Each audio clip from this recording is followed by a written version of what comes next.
নতুন বছর মানেই হিসেব মেলানো, কি পেলাম কি পেলাম না।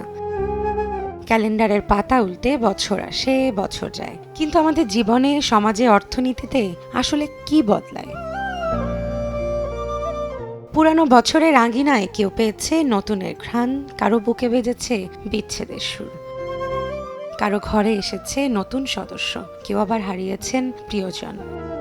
কোনো স্বপ্ন ডানা মেলে আকাশে উড়েছে, কোনোটা আবার রয়ে গেছে অধরায়।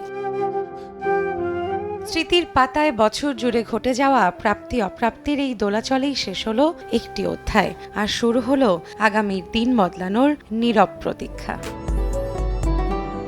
2026 সাল যেন একটি উৎসবের বছর। বছরের শুরুতেই অনুষ্ঠিত হতে যাচ্ছে দেশের জাতীয় নির্বাচন। তবে একদিকে ডিজিটাল বিপ্লব হলেও অন্যদিকে আকাশ ছোঁয়া দ্রব্যমূল্য, একদিকে উন্নয়নের জোয়ার, অন্যদিকে বৈষম্যের পাহাড়।